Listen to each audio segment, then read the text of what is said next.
Ok, já está aí gravando. Vamos começar. Bom, pessoal, a primeira coisa que eu quero conversar com vocês hoje pela manhã eu fiz um exame de vista e fiz aquela coisa do fundo de olho, né? E coloca um colíriozinho para aumentar a pupila. Então, se eu tiver aqui um pouco de dificuldade com ver alguma coisa, vocês já sabem o que aconteceu. Tá bom? Tô conseguindo ver sim. Tá bom? Mas é porque às vezes um detalhezinho eu preciso me posicionar melhor aqui com o óculos, inclusive, para ver. Tá? Outra coisa mais importante do que essa é sobre o retorno das aulas, né, pessoal? Vocês estão acompanhando que as escolas, algumas escolas, não todas, né? Algumas escolas estão retornando para a sala de aula naquele esquema de rodízio, né? Então metade da sala vem, a outra metade vem numa semana, outra metade vem na outra, tá assim que está funcionando.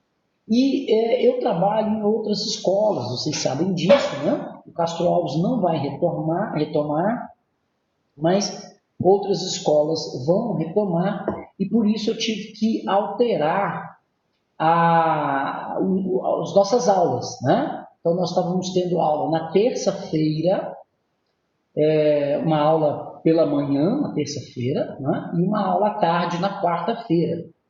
Então virou tudo agora terça-feira, né? Que é o dia de hoje, 2 aulas, tá bom? E aí tem aquela situação do Cisco, né? Que desarma aqui com 50 minutos. Então nós vamos vai cair, né? Eu vou interromper aqui a aula quando chegar o momento. Nós vamos nos reconectar novamente e vamos dar continuidade à segunda aula, tá bom? Sendo então sempre 2 aulas, de 3 a 3h50, de 3h50 a 4h40, dando esse intervalozinho aí, né? Essa interrupçãozinha aí entre uma aula e outra, tá bom? Então estou esclarecendo aí. Se tem alguém que ainda não estava sabendo dessa situação, agora está ciente aí. Ok? Certo? Alguma dúvida, alguma pergunta sobre isso?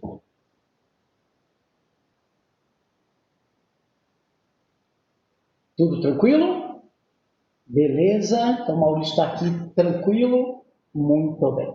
Bom, o nosso tema de hoje é Segunda Guerra Mundial. Né? Então, antes de eu começar a escrever aí, para vocês fazerem as anotações de vocês e começar a explicação, eu quero dizer a vocês que a Segunda Guerra Mundial ela é frequentemente estudada pelos historiadores, né, os especialistas, muito já se escreveu sobre a Segunda Guerra Mundial, e os especialistas sobre o tema são quase que unânimes em concordar que a Segunda Guerra Mundial deve ser entendida como uma continuação da Primeira Guerra Mundial.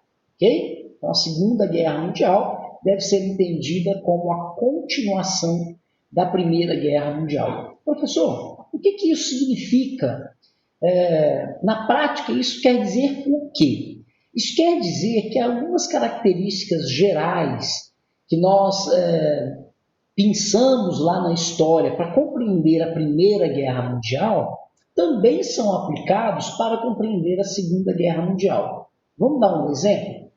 O imperialismo. A gente sabe que o movimento imperialista dos países europeus foi um movimento típico do século XIX, principalmente a partir da segunda metade do século XIX, que é o período que a gente observa, né? Muito claramente, quando a gente olha para o século XIX, a gente observa muito claramente que foi o período de consolidação do sistema capitalista, de consolidação da Revolução Industrial e da passagem da Revolução Industrial para a fase monopolista de mercado, abrangendo todo o planeta, né? Abrangendo os outros continentes. Ok? Então, nessa fase, segunda metade do século XIX, que imperou o imperialismo, né? aquela corrida das grandes potências industriais em busca de novos mercados consumidores, de matéria-prima, de mão de obra, para aumentar o mercado, né, aquela lógica capitalista do mercado, aquilo foi que criou, entre outras coisas, não só, né, mas esse é um elemento, criou um ambiente muito tenso, né, de animosidade, uma outra palavra, se vocês não conhecem aí no vocabulário, coloca aí no seu vocabulário, animosidade, de rivalidade entre as potências. Então, o imperialismo é um elemento fundamental para entendermos a Primeira e a Segunda Guerra Mundial. Professor, então, na prática, quer dizer que o imperialismo permaneceu no século XX? De certa forma, sim. Né? Se não na mesma proporção que o século XIX, principalmente envolvendo alguns países que no século XX não haviam, vamos dizer assim, lucrado, né, com essa corrida expansionista pelo globo. São eles a Alemanha, né, a Itália, dentro da Europa, né, falando de Europa, e na Ásia o Japão, certo? Então, a Segunda Guerra Mundial deve ser entendida de uma forma muito clara através dessa ideia, né, a partir dessa ideia, melhor dizendo. A Alemanha, Itália e Japão tinham sim ideias imperialistas, de conquistas imperialistas, que para outros países já não era tão importante assim, né, como foi no século XIX. Então, esse é um ponto do imperialismo. O segundo ponto, que aproxima a Segunda Guerra Mundial da Primeira, é o nacionalismo exaltado. Né? Aquele sentimento de amor à pátria, a gente já tratou disso aqui, que elevado, né, lá as potências mais altas, também cria uma relação de conflito entre os países, uma vez que um país se considera maior do que o outro, melhor do que o outro, em último caso, né, mais capaz, né, mais competente. No nacionalismo extremado, se sobressai questões raciais, por exemplo. Né? O caso da Alemanha, por exemplo. Quando você vai estudar a Alemanha, um dos pontos de desenvolvimento do imperialismo alemão está fundado em cima do arianismo. Né? O desenvolvimento do nacionalismo alemão está fundamentado, está fundado em cima de um princípio racial, de que as pessoas de origem ariana eram, né, naquela ocasião, né, que a discussão sobre raça era muito forte, eram mais fortes, mais inteligentes, melhor preparadas, né? Ou seja, tinham as melhores condições para governar, para ocupar, para inclusive sobreviver. Né? Então, o nacionalismo, em última instância, leva até a questões raciais, como foi o caso da Alemanha. Então, esses dois pontos, imperialismo e nacionalismo exaltado, estão também presentes na Segunda Guerra Mundial. E é também por isso que os historiadores especialistas consideram a Segunda Guerra Mundial uma continuação da Primeira Guerra Mundial. Tudo bem? Bom, dito isso, vamos fazer aqui algumas anotações importantes. Deixa eu abrir aqui a minha tela em branco, vocês aí o caderno de vocês. Muito bem, aqui nós já estamos compartilhando aqui. Essa imagenzinha do Sávio para cá. Muito bem. Então, está aqui, né, o tema da nossa aula, Segunda Guerra Mundial. Vou trabalhar tudo aqui com tá bom o tamanho, né? Deixa eu botar o Arial. Eu acho que ele vai aqui. Então, aqui, Segunda Guerra Mundial, vamos colocar a data, né? Data da Segunda Guerra Mundial. Segunda Guerra Mundial começa em 1939, né? E se expande, né? E vai até 1945, tá bom? Então, 1939, setembro de 39, até 45, 1945. Bom, uma coisa importante que eu gosto sempre de fazer quando eu estou explicando isso aqui, é começar por uma coisa chamada de antecedentes.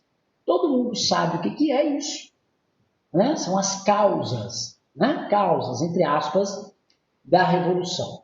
É mais do que isso, né? Antecedentes é a gente procurar compreender o contexto daquele momento que é o momento da explosão da guerra, né? O estopim, o início da guerra. O que estava acontecendo dentro daquele contexto? Então, os antecedentes, eles frequentemente voltam no tempo para a gente entender o que estava acontecendo 1, 2, 3, às vezes até mais, né? 5, 10 anos antes do evento, a data do evento é 39, para entendermos por que o evento acontece, né? Então, esses são os antecedentes. E aqui nos antecedentes, eu quero destacar algumas coisas que eu considero importantes para vocês. Primeiro, era como que estava a cabeça das pessoas, de modo geral, claro, de modo bem geral, como estava a cabeça das pessoas naquela época, no sentido de apoiarem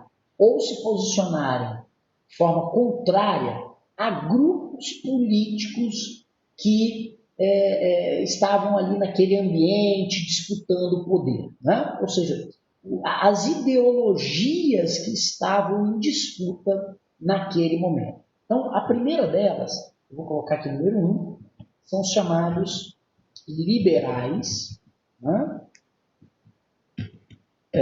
Capitalistas, ou os capitalistas liberais.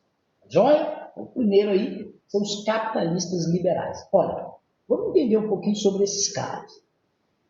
Capitalistas, todo mundo entende bem, né? É um sistema econômico, né? Originalmente o capitalismo ele nasce como um sistema econômico, portanto ele está relacionado à relação de compra, de produção, compra e venda, certo? Produção, compra e venda. Essa produção, ela pode ser uma produção industrial, manufatureira, a produção pode ser uma extração, né, extrativismo de matéria-prima, ela pode ser uma produção agrícola, tá certo? Mas a característica dessa produção é que ela é uma produção com uma finalidade específica, é uma produção para o mercado, certo? Então, o elemento econômico, a ideia econômica que mais explica, ou que melhor explica o que é o capitalismo, é essa ideia de mercado. Tá bom? Não existe capitalismo sem mercado. Não existe capitalismo sem produção para a venda, para o comércio, para as relações comerciais. Tá bom? Então, esse é o primeiro ponto. Bom, muito bem.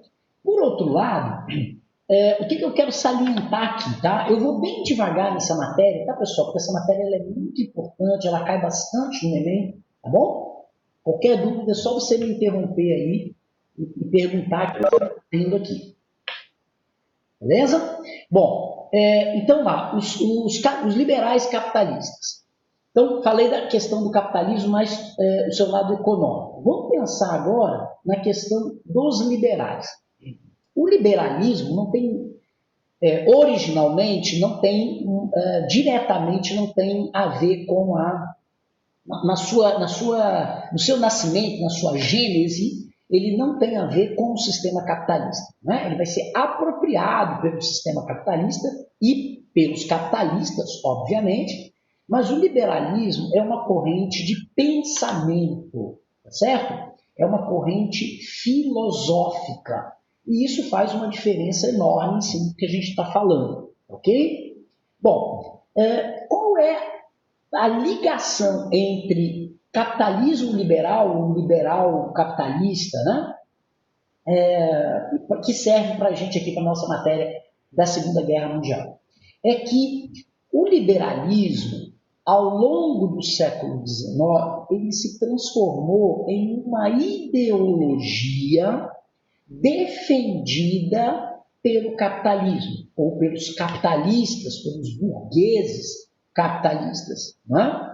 Então, basicamente, aquele pensamento econômico da burguesia, né, que buscava construir um mercado amplo, de ampla ação, né, principalmente a partir das grandes navegações do século XVI e XVII, né, com a conquista do planeta, aqueles burgueses que buscavam um mercado amplo passaram também a defender, no século XVIII e XIX, um mercado livre.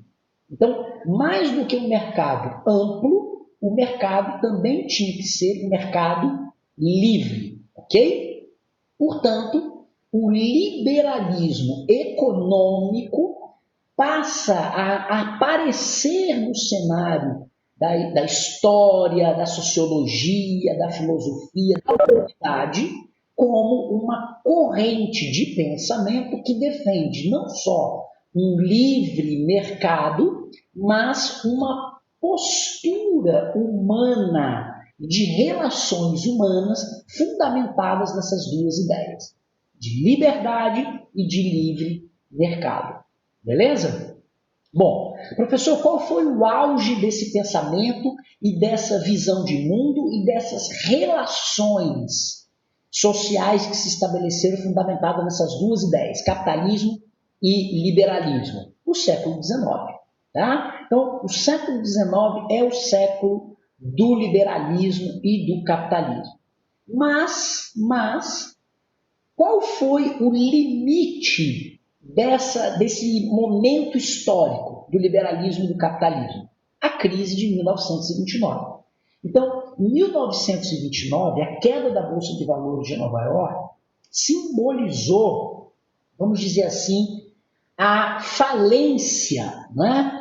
Ou a queda dessa forma de organização social fundamentada em cima desses dois pilares, o liberalismo e o capitalismo. E qual foi o resultado imediato a essa queda do liberalismo e do capitalismo a partir de 1929? A intervenção dos Estados. Então, os Estados passaram a ser Estados interventores. Né? Quando a gente estuda a queda da Bolsa de Valores de Nova York e como que os países saíram dessa crise, a gente tem como exemplo, né, de estudo o caso dos Estados Unidos. Né? Como os Estados Unidos lidou com, com a depressão econômica de 1930, 31, 32, 33, através de um projeto de intervenção econômica que não só regulava salários, preços, mas também injetava dinheiro na economia através da organização de grandes obras, através de empréstimos públicos a empresas privadas, né? E a gente, inclusive, dá um nome para esse período da história dos Estados Unidos, né? O chamado New Deal, o período do New Deal, né? Ou seja, um novo momento em que o governo intervinha na economia diretamente, certo? Então, a Segunda Guerra Mundial e a Primeira Guerra Mundial, elas estão muito inseridas nesse contexto, né? de uma vivência, de uma prática social liberal, de uma prática social capitalista, mas de um remédio, e aí vamos entender essa palavra remédio no sentido de o que é o remédio? É uma coisa que a gente utiliza quando a gente está doente, mas quando a gente deixa de ficar doente, a gente para de tomar. Né? Que é o quê? Que são os estados, vou botar aqui, interventores. Então, esse é o remédio, ok? Esse é o remédio. O momento é liberal capitalista, vem a crise de 1929, é a doença, os estados interventores são um remédio, tá certo? Muito bem, mas em que momento esse remédio ele deve terminar? Em que momento esse remédio acaba? Isso depende muito de cada país, isso depende muito de cada situação. Né? Então, por exemplo, quando eu pego os Estados Unidos, quando é que o remédio lá vai terminar? O remédio lá vai terminar nos anos de 1935, 36, 1937. Né? Quando eu pego a França e a Inglaterra, dois grandes ícones do liberalismo industrial e capitalista, no mesmo período, né? 30, 35, 37, por aí, esse período aí, ok? Então, o que eu estou tentando mostrar para vocês? Que após 1935, aqueles burgueses, aquelas grandes empresas e aquela mentalidade liberal capitalista volta a crescer, né? Ela volta a aparecer. Então nós não queremos mais Estado, nós queremos agora o retorno do liberalismo, certo? E quando a gente deixa esse mercado muito livre, sem uma regulação mais controlada, corre-se o risco de retomarmos aquela situação anterior de imperialismo, né? De disputa entre as potências, já que não tem ninguém para controlar. Olha, as relações políticas já não são mais tão importantes. O que rege as relações sociais não é a política, o que rege as relações sociais é a economia, é o mercado. Percebe isso? Quando eu adoto essa postura, que é errada, né? Obviamente, quando eu adoto essa postura, eu estou dando margem, eu estou criando uma brecha para que as relações de mercado causem, né? Iniciem relações políticas conflituosas. Né? E é isso que vai voltar a acontecer dentro da Europa na década de 30. Na década de 30. Tudo bem? Beleza? Muito bem. Então, esses dois elementos aqui, deixa eu colocar para cá, né? Estão muito influenciados pela queda da Bolsa de Valores de Nova York. Tá bom, tá? Outro grupo que vai se desenvolver nesse intervalo de tempo que nós estamos falando aí, os socialistas. Os socialistas e os anarquistas. Os socialistas e os anarquistas. Tudo bem? Bom, vamos diferenciar essas duas coisas porque isso é importante. Primeiro, os socialistas, eles defendiam um novo Estado, certo? Um Estado comunista, um Estado comunal, um Estado socialista no sentido de socializar os meios de produção, ok? Então, o grande embate, né, do pensamento marxista de classe entre burguesia e proletariado está fundamentado, dentro do pensamento marxiano, está fundamentado em cima da apropriação da propriedade ou apropriação da natureza. Nós já comentamos sobre isso aqui em aula. Não é uma das coisas mais fáceis da gente entender, é um tema da filosofia, basicamente, apesar da sociologia e geografia também trabalharem nisso, mas o grande embate do pensamento marxiano é mostrar, né, a grande ideia é mostrar que as desigualdades sociais, certo? As desigualdades sociais têm um ponto de partida. E esse ponto de partida está na apropriação da natureza. Né? Eu lembro que quando eu falei isso aqui com vocês, eu dei o exemplo do rio. Então imagine aí um rio que corre entre várias terras de várias pessoas, mas o cara lá na nascente, ele faz uma represa e represa aquela água lá da nascente. Ele pode fazer isso? Não, ele não pode, porque o rio é de uso comum de todos. Né? Então, as desigualdades se dão a partir da apropriação da natureza. Isso, Rousseau aí, exatamente. Esse pensamento também é trabalhado pelo Rousseau, mas que fica muito muito tímido ainda dentro do Rousseau, porque o Rousseau não é um pensador revolucionário como Marx foi. Né? Qual é, desenvolvendo essa ideia aí, qual é a grande diferença entre o Marx e o Rousseau? É que o Marx quer mudar essa situação. Né? Ele quer propor mudanças para essa situação. E qual é a mudança, qual é a proposta para a mudança dessa situação? É a redivisão da propriedade privada, certo? A redivisão da propriedade privada. Então, quando a gente fala em dividir a propriedade privada, nós não estamos falando de dividir o dinheiro individual das pessoas, né? Como os grupos de direita, né? Quem se posiciona, eu sou de direita, né? Se posiciona. Uma vez eu vi uma piada que era mais ou menos assim, eu sou péssimo de piada, mas era mais ou menos assim, né? O pai perguntando a menina, né? Com uma postura socialista e tal, e o pai dizendo, né? O que é socialista, né? Pega a sua mesada e dá para o seu colega, né? Dá metade para o seu colega. Ou divide a nota do trabalho que o seu colega não fez, né? Claro que isso é uma piada ridícula de uma pessoa que não entende o que é socialismo. E obviamente que não é isso. Então, o socialismo ele não está querendo dividir o meu salário com quem não trabalha, não é nada disso. É dividir a propriedade, aquela que deveria ser comunal e não é.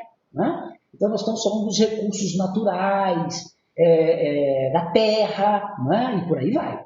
Certo? Muito bem. Então, os socialistas querem o quê? Passou lá, mas eu não vi. Usa o microfone que fica melhor para eu ver aqui. Então, o que os socialistas eles estão querendo? Eles estão querendo um Estado novo. E esse Estado novo é um Estado que adota uma postura de gerência da propriedade. Tudo bem? Beleza. Vamos parar por aí. Mais do que isso, complica a nossa cabecinha aí. E os anarquistas? Os anarquistas não querem Estado, certo? Então, de uma forma bem simples, para servir para a gente aqui fazer o Enem, os anarquistas se posicionam contrário ao Estado porque acreditam que essa instituição é uma instituição falida, pois é uma instituição que limita a liberdade do indivíduo, certo? O contrato social entre os indivíduos não deve ser gerenciado por uma instituição governamental acima do indivíduo, ou seja, o Estado, certo? As relações sociais para os anarquistas devem seguir uma regra moral de conduta que é construída e reconstruída, né, numa dinâmica constante de aperfeiçoamento entre os indivíduos. Né? Aquela ideia, então, por exemplo, a minha liberdade acaba quando começa a sua, é uma ideia anarquista. Né? Ou seja, eu não posso ligar o som do meu equipamento alto demais para atender um interesse pessoal, porque isso fere a liberdade do meu vizinho e o direito dele de estar em silêncio caso ele queira. Tá certo? Então, o anarquismo pressupõe um grau de consciência de organização social e de regras morais estabelecidas grande, não é? Grande. E que na prática é difícil de acontecer em grupos sociais também grandes. Né? Talvez isso funcione bem em pequenos grupos, né? Em grupos indígenas, por exemplo, né? Alguns exemplos para a gente entender, né? Onde o Estado, onde não precisa ter uma instituição que institucionalize regras para a conduta social. A conduta social ela está posta, ela está estabelecida entre as relações pessoais, né? Construída pelas próprias relações sociais. Tudo bem? Deu para entender isso? Então, os socialistas defendiam um Estado novo, diferente do Estado interventor, diferente do Estado liberal capitalista, que é o Estado socialista, né? E os anarquistas não defendiam o Estado. Pois bem, essas quatro grandes ideias se somam a uma quinta ideia que está nascendo nesse momento que nós estamos estudando agora. Vocês já devem estar imaginando aí qual é o nazifascismo. O nazifascismo. Então, o nazifascismo é essa ideia que está aparecendo aí para se somar com esse caldeirão de ideias que a gente está trazendo aí para vocês. Tá certo? Muito bem. E o que o nazifascismo, e eu quero me deter aqui para escrever um pouquinho sobre ele, o que o nazifascismo ele está defendendo? Quando eu olho para o nazifascismo, o que ele tem de liberal, o que ele tem de capitalista, o que ele tem de interventor? A gente pode dizer que um pouquinho de cada coisa. Né? O nazifascismo ele não é uma ideologia. E por que ele não é uma ideologia? Por que ele não deve ser considerado uma ideologia? Porque as ideias nazifascistas elas transitam entre as diversas ideias ideológicas, as diversas ideologias, melhor dizendo, que rondavam a Europa naquele momento, tá certo? Então, ora, o nazifascismo se coloca com uma postura mais liberal, ora, mais centralizadora. Ora, ele apoia as instituições democráticas, ora, ele caça e fecha as instituições democráticas, tá certo? Ora, o discurso nazi-fascista é um discurso para o povo, ora, o discurso é para as elites. Deu para entender o que eu estou falando? Então, o que eu estou tentando mostrar é que o nazifascismo ele não tem no seu fundamento um conjunto de ideias que são estruturais para o pensamento nazifascista. Ok? Por outro lado, o nazifascismo adotou algumas posturas, ou melhor, os nazifascistas adotaram algumas posturas, principalmente quando estavam no governo. Então, primeira postura, vou colocar aqui, um populismo de extrema direita. O populismo de extrema direita. Ok? Então essa é uma primeira característica aí do nazifascismo. Tá joia? Uma postura antidemocrática. De modo geral, uma postura antidemocrática. Certo? Uma postura que, de certa forma, não permitia uma ampla participação. Tá? Vamos entender antidemocrática como a exclusão da participação da população. Ok? Nacionalista, né? Nacionalista, mas um nacionalismo diferente, tá? Uma postura... Porque quando você adota um nacionalismo, você adota um sentimento de unidade, de pertencimento. Né? Porque o nacionalismo é algo criado. Nacionalismo não é algo que nasce com a gente. Eu nasci no Brasil, eu amo o Brasil. Não existe isso. O nacionalismo é uma criação social. Ok? Mas nesse caso do nazifascismo, é um nacionalismo, vamos colocar aqui, nacionalismo excludente. Né? Excludente. Que, em última análise, abre brechas para a questão racial, portanto, racista, excludente e racista. Tá? Então, não é um nacionalismo como os outros. É um nacionalismo excludente e é um nacionalismo racista. Ok? Outra coisa, postura autoritária e centralizadora. Certo? Como eu estou aqui, presta atenção, como eu estou aqui falando de populismo, olha aqui, como eu estou falando aqui de populismo, essa postura autoritária e centralizadora, ela gira em torno da figura que está no poder. Deu para entender isso? Olha que interessante. Uma postura republicana, né? Olha o que eu vou dizer, hein? Em uma postura republicana, o poder, onde está o poder? Certo? Onde está aquela força decisória? Em uma postura republicana, a força decisória está no cargo. Não está no povo, não. Ela está no cargo. O povo é a pessoa que indica o representante para o cargo. Tá certo? Então, o povo, ele não faz leis. Ok? Quem faz leis é o representante do povo, mas esse representante, sim, ele é eleito pelo povo e o povo, na postura republicana, teoricamente, né, escolhe aquele representante que vai defender as ideias do povo, beleza? Agora, aquele representante pode ser eu, pode ser você, pode ser uma mulher, pode ser um LGBT, entende o que eu estou falando? Pode ser um preto, pode ser um branco, pode ser um amarelo. Não existe gênero, não existe raça, né? Etnia, para melhor dizendo, não existe opção sexual, não existe opção religiosa que determine o cargo. Entende o que eu estou falando? Então o poder está no cargo. Muito bem. No nazifascismo não é assim.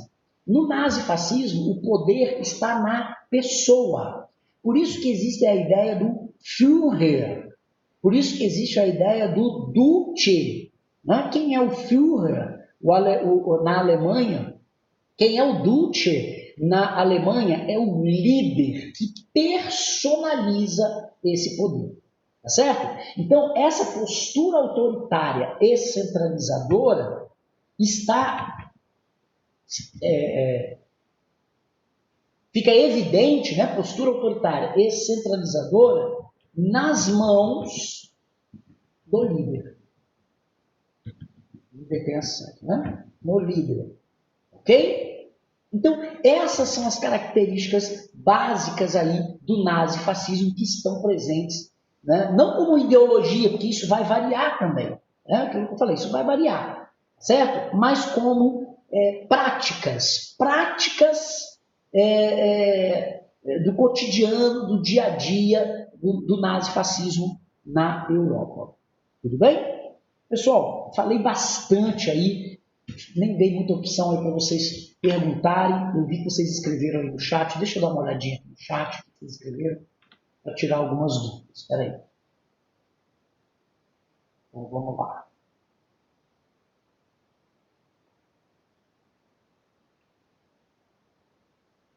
Rousseau, divisão, isso aí.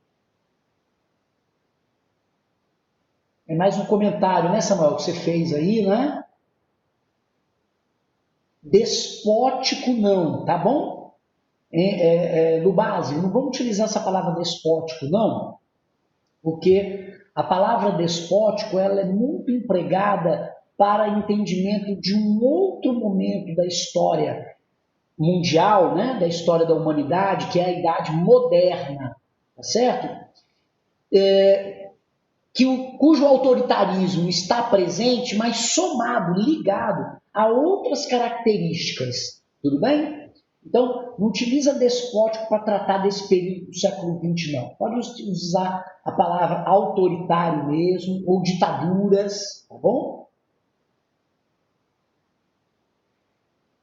Antissemita, isso. Antissemita já se enquadra aqui na questão racial, tá certo? Apesar da gente saber hoje, né, que a ideia de raça já está ultrapassada, né? Nem mesmo a biologia utiliza mais esse conceito, sequer a sociologia. Tá bom? Então, esse é um conceito lá do século XIX, estava muito forte até o século XX.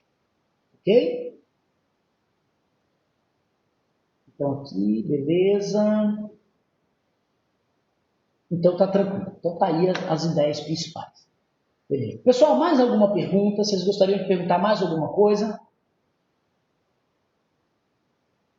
Tá tranquilo por enquanto? Posso dar continuidade aqui? Dá um ok aí no chat aí, só para ver se está tudo tranquilo.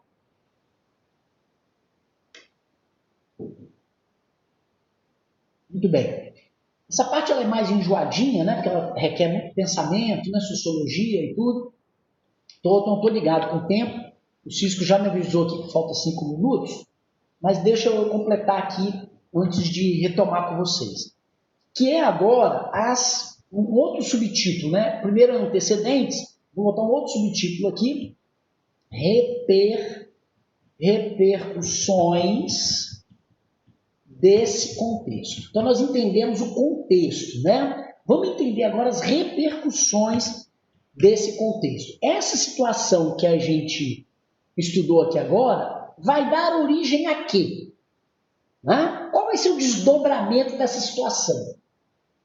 Um ambiente liberal capitalista que passa pela crise de 29 e entra os estados interventores, mas as grandes empresas não querem muito esse estado interventor, querem mais rápido possível voltar ao ambiente liberal, né?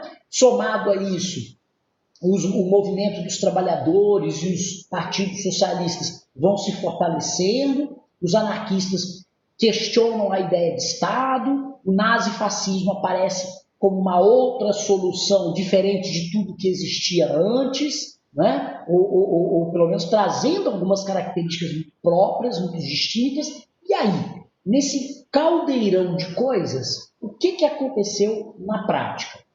Muito bem, nós vamos ver isso na segunda aula, daqui a pouquinho a gente volta, beleza?